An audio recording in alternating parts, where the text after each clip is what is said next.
All right, all right. Hello, everybody. How is everyone doing tonight? We just wrapped up with patients for this afternoon. So we're still kind of getting some things, but I'm excited for part two today with my friend, St. Louis attorney Brandon Jackson. And we're going to talk about today about what you do in situations if you've ever been in a car accident. Today we're gonna talk mostly about what goes on with the insurance, because there's a lot of fear, there's a lot of scary stuff when it comes to insurance, and there's a lot of questions that a lot of people don't know the answer to. So while we're waiting for Brandon to get here, last week, let's just kind of review what we talked about last week. So last week we talked a lot about what to do, who to call, and all of that stuff.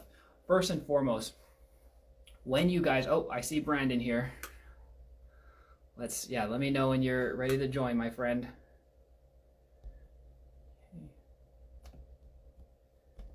Good. Okay. Make sure we're signing up. I think, are you on your phone, Brandon? We'll figure it out. I'll wait for that request when I see it.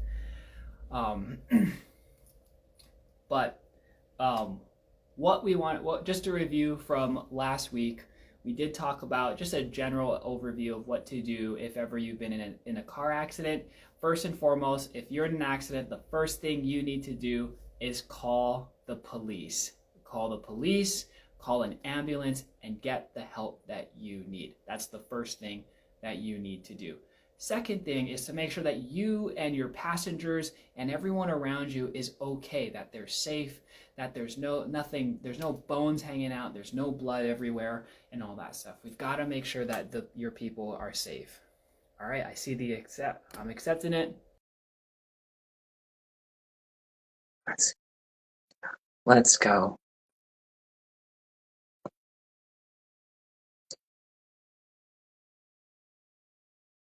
There. Did you get that, Brandon?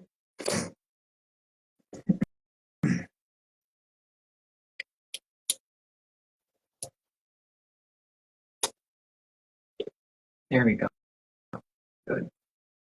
Again, if you folks got any questions about what to do in a car accident, please leave it in the comments. We're going to answer as many questions as we can as far as what to do with the car accident. We're going to focus mainly on how it is with the insurance, but anything goes, and we'll try to. And if you have any other questions that we don't get to, I'll be sure to write them down so Brandon and I can get to those next week.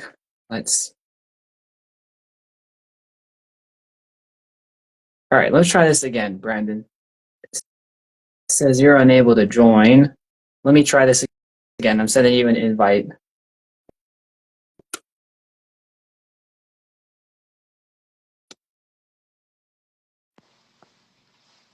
There we go. I hear you. Testing, can you see me? Yep. Can we see him, folks? Let me know in the chat. Can you see me in the chat? Hey chat, I sound super I feel super like futuristic when I speak to the chat. Hey Yeah. chat. I know. Okay. How you doing? How you doing today, I'm Brandon? well, Good. Dr. Alika. How about you? Good. I sent over some folks. Did they call you? They Good. did. They did. Thank you. Good. They'll take good. They're in good hands for sure. Okay. So before we get started on answering your questions or going over the personal injury stuff, let's just kind of review the things that we talked about last time we did this. So first things first, if you're ever in a car accident, the first thing that you need to do is call the police. You got to call the police. You got to call an ambulance. You got to make sure that everybody immediately around you is taken care of. That's are we agree on We, that? We agree on that we one? agree. We just need that documentation. We need that scene properly Yeah. documented. And the police are probably the best and most experienced at doing that. Absolutely. And then after that, you got to make sure that you are taken care of. If you have any injuries, if you have any soreness, even if you don't hurt or if you feel okay, go get checked, right? Yeah, you have to go get checked. I talked to a client about this today. people don't want to get checked out for a lot of reasons, but with personal injury cases, it's speak now or forever hold your peace. And before you sign any release or anything like that, you want to make sure you get checked out. Yeah, you want to make sure you get checked out. Then the other thing, just from the chiropractic, this how the body is. Your body's going to seize up. The muscles are going to tighten up because your body is trying to protect you. Especially if you had a whiplash type of injury or something like that, which is very common. Your body's going to tighten up. You just might feel a little bit of stiff, maybe not a lot of pain, but that can change very quickly over the course of a few days. And especially, I get to see what happens after years and years and years of neglect after a car accident. So other things we talked about, why it's going to be important to get an attorney and an attorney that you trust, because one, you need someone that's going to help you navigate a very, very stressful situation. And two, you need someone that's going to advocate for you, who not only is going to speak, who's going to speak on your behalf, but who understands the gravity of the situation, that understands the value and the gravity of not just the inconvenience, but the pain, the suffering, the stress, the trauma that happens after an accident. And sometimes these things can be incredibly life-changing for anyone. Okay. Did I miss anything? Is that everything yes, that's kind of what we covered last week, right? Yep, it was just a sort of personal injury 101. So hopefully we can build on that this week. And again, these are just like if you have a car accident or if you have anything, right? We talk about car accidents, but this is the case with any injury that you did not cause, right? Yeah. And we see these themes. If you work in this business, we see these themes over and over again. And so we just want to give some basic information to folks to help dispel some myths and provide the information that folks need when they need it. Absolutely. And today we are going to focus on everybody's, it's a big, scary word, insurance. We're going to focus on that. Now, just to be clear, I want everyone to know this. We are, Brandon and I are in the state of Missouri. So if you are watching from out of state, it's this, consult with an attorney in your area, because the laws may be different. And also, we are not insurance experts. We work with insurances. We talk to insurances. We kind of know how to navigate and communicate those things, but we are not insurance experts. So don't take, you still have to, when you're signing up for an insurance, or if you are, doing your insurance, it's still your responsibility to understand what it is that you are signing for and what it is that all that entails. Any questions there? Are we good? Are we good to get started, Brandon? Did you want to add anything to that? Okay. Let's get it. I'm excited. All right. So big question when it comes to the insurances, right? One thing that people don't understand is that there are different levels of insurance, and there's different coverages within each insurance. So how about we just kind of get a brief overview of what are the different levels of coverage and what they look like.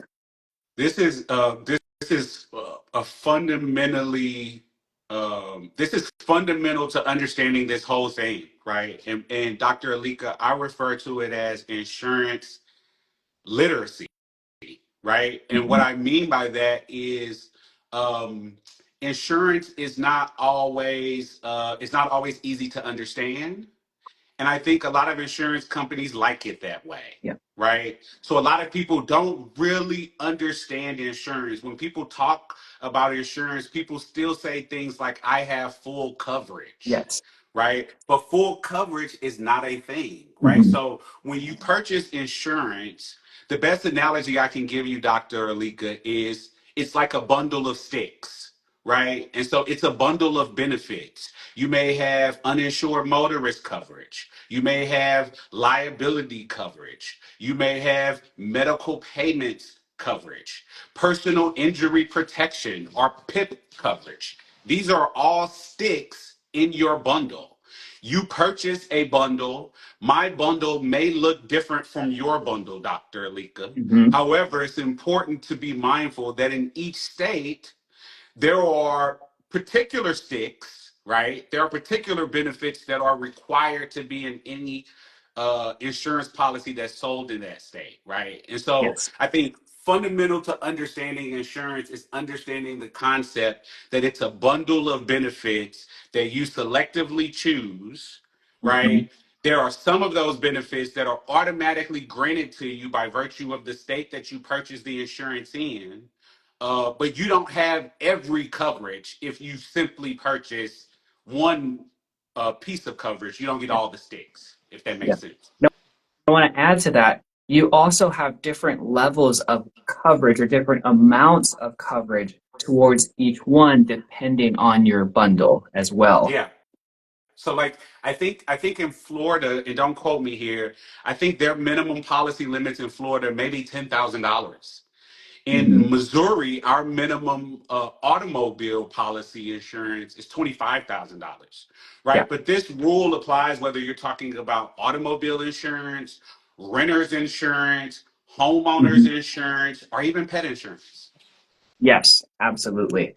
Um, Now, as far as just Missouri goes, right? I think a lot of times they call the minimum coverage like liability insurance. Kind of give us an idea what that means. What are some of the common terms that us normal folks use to define insurance, and how do you define those? Yes. So I think there are a few pieces of insurance, sticks, to keep with the analogy, if you will, that we all have to have. So there's liability coverage, right? Hmm. Liability coverage in the case of automobile insurance means this is coverage that's available to another driver if I cause a accident or a crash with that driver, right? So liability refers to the coverage that's available to another party if I am liable, right? That's your Yes. liability Hmm. coverage. But you also can have what's called uninsured motorist coverage, right? Uninsured motorist coverage is coverage that's available to you in the event that the person who caused the crash with you did not have insurance, Hmm. right? And so the factual circumstances, the way that the accident arises, triggers the type of insurance that you want to make a claim on. Yeah. What about personal injury protection coverage? Yeah, so personal injury protection coverage um, is also in some states is known as medical payments coverage. They are sort of two sides of a coin. This is essentially money that is available to you. We call it no fault coverage, right? Hmm. And the reason that we call this no fault coverage is this is money that's available to you irrespective of whether the incident was your fault or not. So whether or not you caused the crash, this is money that's available to you. You can Hmm. purchase $1,000 in medical payments or personal injury protection. You can purchase $5,000. I've seen as much as $25,000 Hmm. in personal injury protection Yeah. coverage.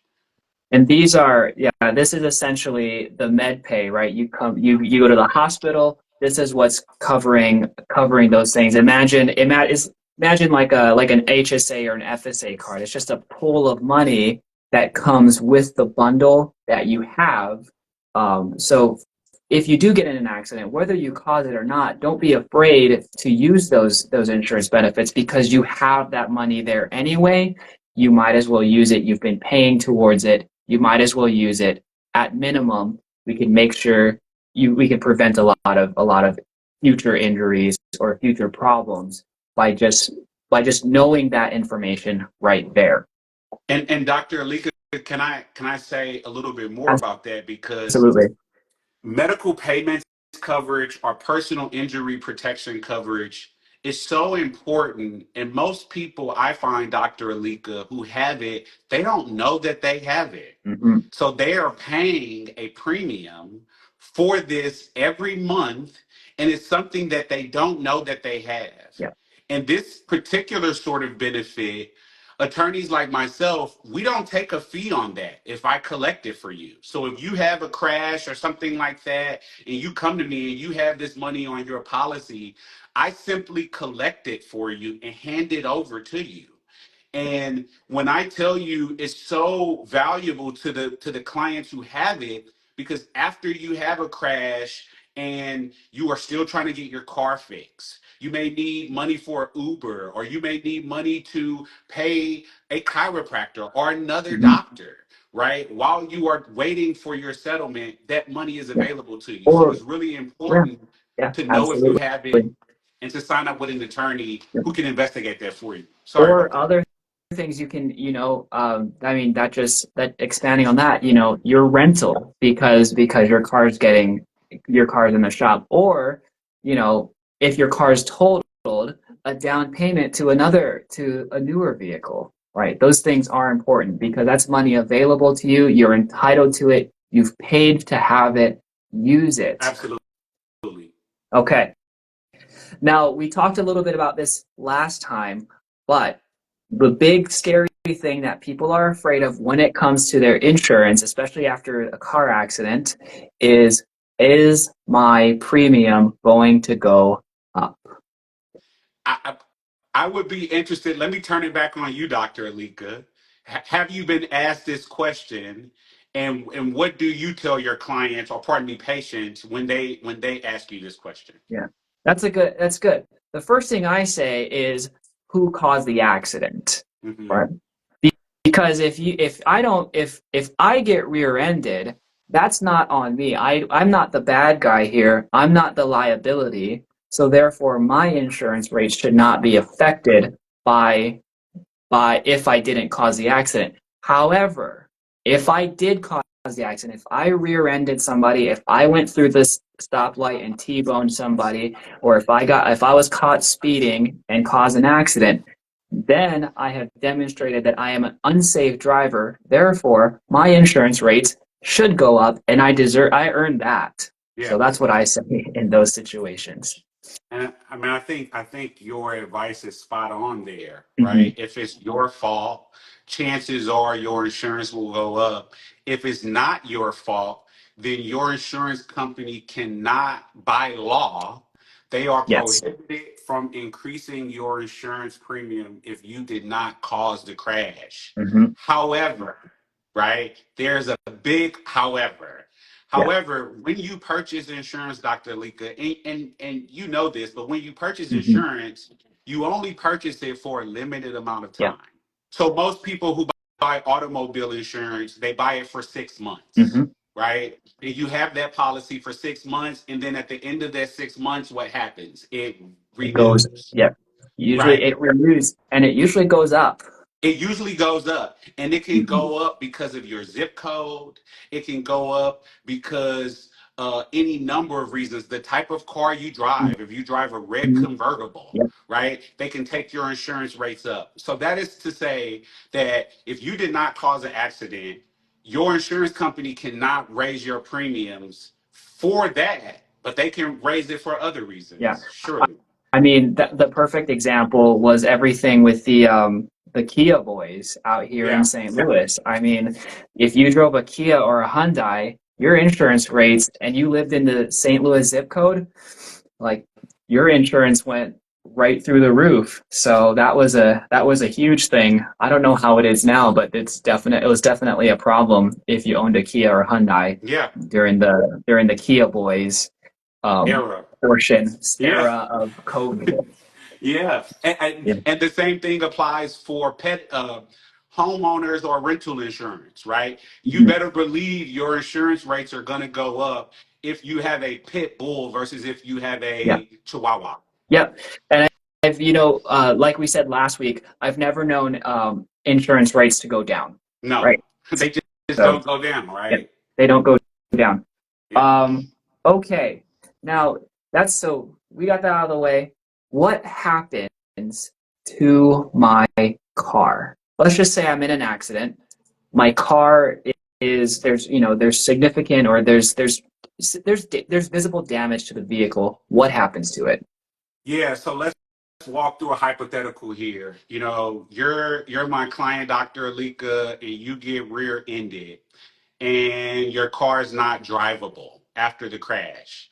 So, in the immediate sort of days after the crash, if you have not opened a claim, and I know we're going to talk about the process of opening a claim, Hmm. but if you have not opened a claim with the other driver's insurance, then sort of nothing happens. You have to rely on coverage that you have on your own policy, right? So one of those sticks that you can put in your own bundle is rental coverage, right? You can purchase a portion of policy that kicks in the event that you need to rent a car. And that's those are benefits that you can purchase. If you don't purchase that, right? If you don't have that on your own policy, then you are at the mercy of the other driver's insurance, right? You have to wait for the other driver's insurance to accept liability and then pay for your property damage. But Hmm. you should know that insurance companies are only going to pay the fair market value of your car. So if your car is worth $5,000, I don't care if you have special tires on it or a really nice stereo that you paid $20,000 for. Insurance companies will only give you the fair market value of the car, and that's if the other driver has insurance, right? If they don't have insurance, then you sure better hope that you purchase that coverage on your own policy. Yeah. And of course, if you don't know what your insurance, if you don't understand what your insurance coverage is, or if you don't know what it is, now's a good time to think about looking at your coverage benefits and your policy, and even getting someone like Brandon to help you kind of make understand that, so you know what it is that you're missing.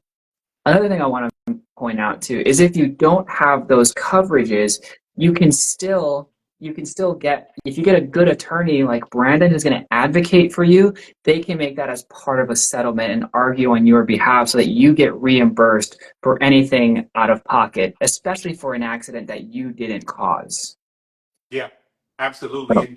And understanding your coverages, the first step is, whatever insurance you have. Again, this is automobile insurance, renters, whatever. Get the app. So if you have State Farm, get the State Farm app on your phone. If you have Progressive, get the Progressive app on your phone. Open it. There should be something called a declarations page. And that declarations page is the page that lists all of the coverages you have. So check it Yeah, out. absolutely. Okay. Um, Yeah, you know what, you mentioned it earlier. Let's go through the claim process. How do we do that? What do we do? What's going on there? So let's start by talking about why we open claims with insurance companies, right? The reason we open claims with insurance companies is because most individuals don't have the sort of cash that you would need to compensate you for their injuries, right? For your Mhm. injuries, pardon me. So if someone hits you and they cause $20,000 in injuries and medical bills, most people don't have $20,000 cash to give you, right? And so the reason why we rely on insurance claims is it is a way to make sure that claimants get the full value of their injury, right? So this is why we open claims. But the process of opening a claims starts with knowing the insurance company that you are opening a claim with and knowing the policy number of the insurance policy that you are making a claim on. So if I'm with State Farm and my policy is policy number 990, you want to know that information if you are calling State Farm to open up a claim on my policy. Mhm. Yeah.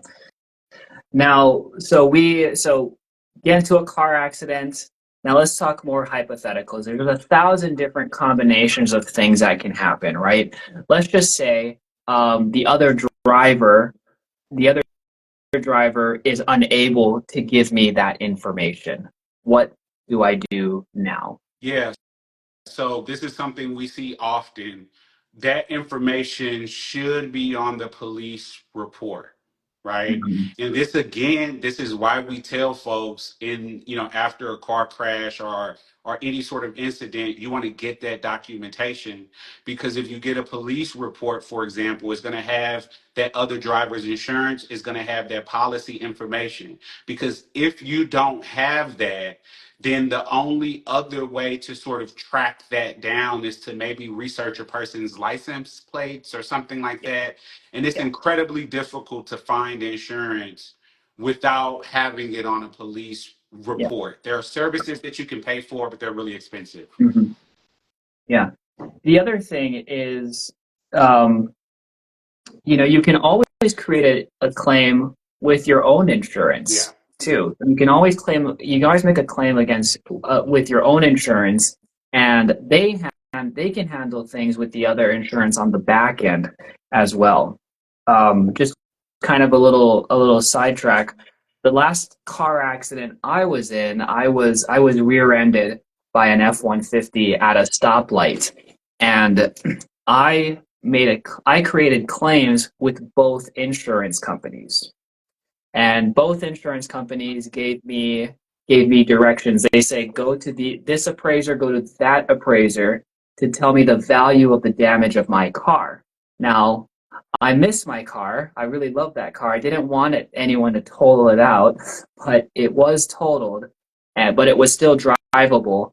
And I ultimately went.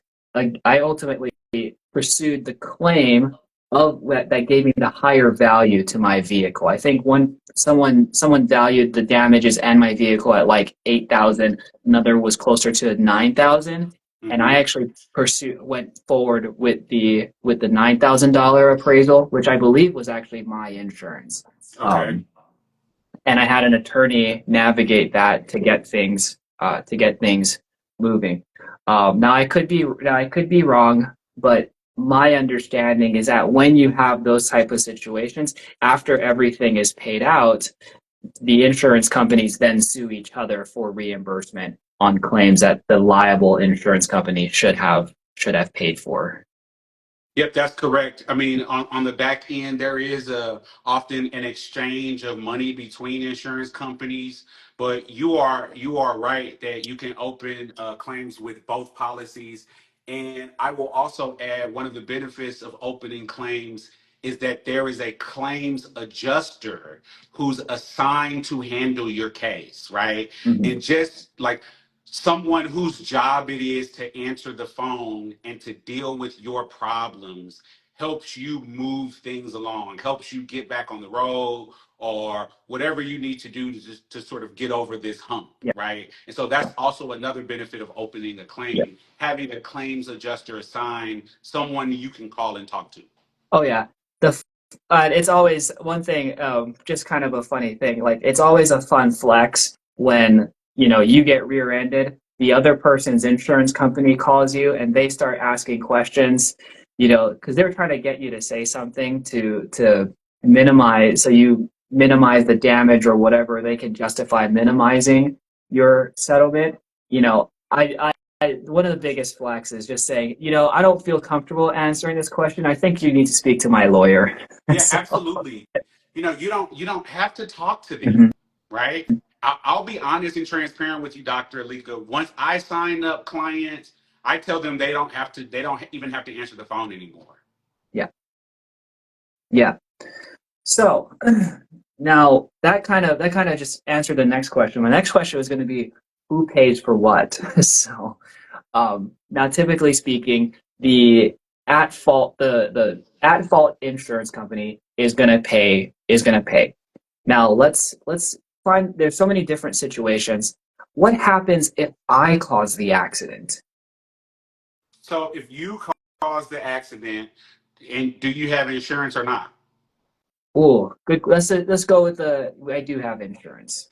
So if you cause a car crash, because it's not an accident, right? That's Yeah, the lawyer in me. It's a crash. yeah. It's not an accident.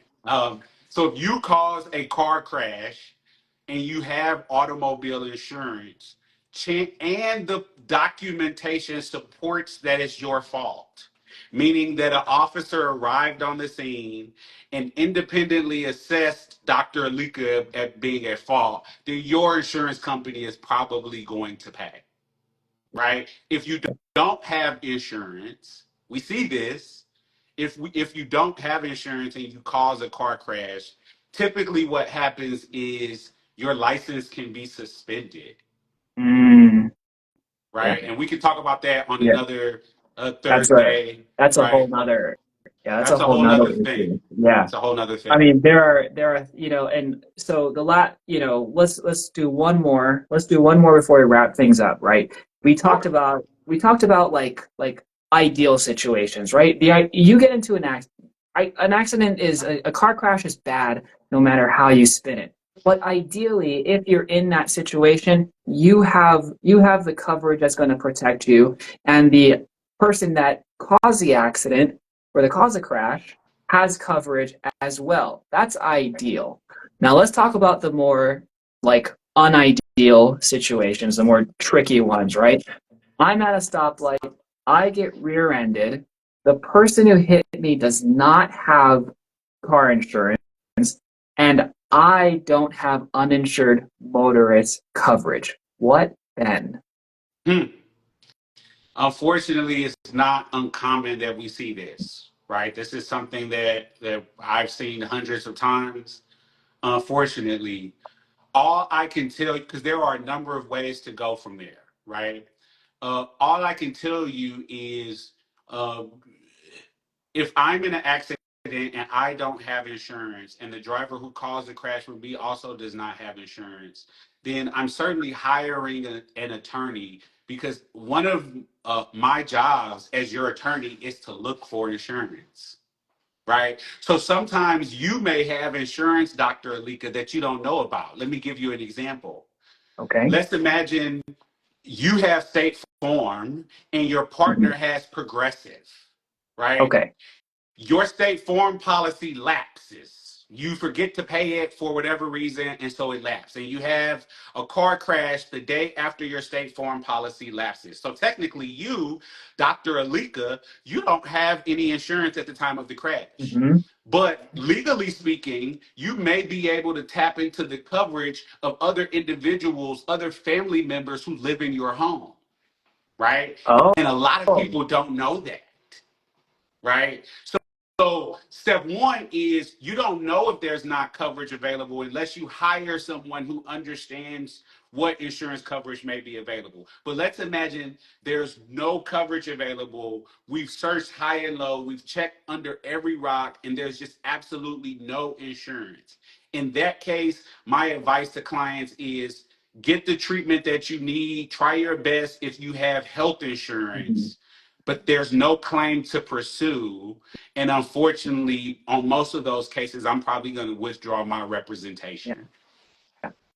And that's not a bad thing. For those of you listening, that's not necessarily a bad thing. It's honestly just speaking to his credibility and his character that there's no case here. He's not going to work and then, add lawyer expenses onto what's already likely going to be an expensive situation, right? That's correct. And the way I described it to two clients today, Dr. Alika, is this. There's a difference between getting a judgment and collecting on a judgment, right? And Hmm. so let's imagine that John Doe rear ends me and does not have insurance, and he causes $100,000 in damages. And I sue him for $100,000, and he doesn't show up. So the court grants me that. What I have is really just a piece of paper, Yeah. right? I can't collect on that piece of paper Mhm. if John Doe doesn't actually have $100,000. So I'm not giving up on my clients. I'm just sort of helping them understand the realities that there are just no proceeds available to compensate them for their injuries, Yeah. unfortunately. Yeah. And unfortunately, I'm sure it happens all too often where sometimes you're just kind of SOL in those situations and you just got to kind of pick up the pieces, pick up whatever you can, and move on as best as you can. Yeah. And I think one of the services that a good lawyer, a good personal injury can provide is having relationships with medical providers and being able to call and talk to them and let them Mhm. know, so that maybe they can give those patients maybe a deal on a medical bill or future medical services that they may need, understanding that there's now no insurance available to cover those costs. Yep, absolutely. Brandon, we could go, honestly, folks, we could go all night. There are so many different situations, just at car accidents, because there's so many different types of coverage and how things work. Like we could go all night on the different scenarios that we see. That even I, as a chiropractor, I'm not an insurance guy. I'm not an attorney. I'm a chiropractor. Even I, as a chiropractor, have to sometimes explain these things to patients. And I'm so glad I have people like Brandon, because it's so easy to be like, hey, like I can explain this, I do my best, but talk to this guy. He's gonna do it really, really well. Let me just focus on the healthcare part of Yeah. it. So And this is it's so important that we understand the insurance that we purchase, Dr. Alika, because as you know, the insurance companies are going to get their money every month. yeah, They get their money from you. They accept your payments every month with no problem. So we need to do a better job of yeah. understanding the coverages that we are purchasing and tapping into those when we need them. Oh yeah. And just a side note, if I can find someone else to pay for your care, I'm gonna do it. So let's, Absolutely. and if especially if you're already paying into those funds as well. Okay. Damn right. Pardon my Yeah, language. exactly, right? Yeah. Okay. All right. That's plenty for today. If anyone has any questions, feel free to comment on this. This is going to live on the Instagram page. It's going to get up on YouTube later on in just maybe a week or two. But Brandon, just like last time, how do we find you? You can find me here on Instagram. I think it's Brandon Jackson ESQ. Jackson Gets Justice. I realize that it's kind of corny, but I'm sticking with it. I'm rocking with it no matter what you say. Or you can call me 314-816-7585. Absolutely. And if ever I have a question or I just want to call it, are you gonna charge me for that just the consult? No. So I work on a contingency basis. I don't get paid unless you get paid. So all consultations are free. Perfect. And then, um, is there anything else that you want to add to that, No, Brandon? just Okay. thank you. Thank you, Dr. Yeah. Alika, for being you, for building this Yeah. community. Sometimes I know it feels like we're speaking to a void, but insurance is, you don't realize that you need the information until you need it. All right. Right. And so Yeah. there are people that will benefit from this conversation, and they don't know that they need it yet. But when they need it, they will find it. And it's thanks to you. Yeah. So thank you. Looks like we got one question. I actually really like this one. I wanna address this one. So question, can your insurance company drop you after you sue them for injuries? So I'm assuming, correct me if I'm wrong, that if there's an accident that happens, you use your insurance to cover your medical care. Are you asking if they can drop you after that for doing that? That's what I understand that question Yeah. to be asking. And I think it's a phenomenal question. I'm surprised that we didn't talk about it. Short answer is yes. Your insurance company can drop you for making a claim. Your insurance company is a private company. They are a private business. They can refuse service to anyone for any reason. And unfortunately, that is something that I've seen before. But I tell you what, if I'm paying for insurance, I'm going to use the insurance coverage that I'm paying for in the event that I need it. Oh, hell yeah. And if you have whatever insurance that is, right? If they're dropping you, one, there's a finger meant specifically for people like that. But two, you can also you can also get as much as we can out of them because there was insurance at the time of the incident. Yeah, So yeah, that's why I get someone like Brandon on your team, especially can get someone like, get the two of us together, and we vibe with each other real well, and that's another important thing is having people that actually work together and trust each other and know each other who can work absolutely. for you. All right. Any last comments? Any last words, Brandon? That's it for me. Thank you guys. I Okay. hope it was Yep. helpful.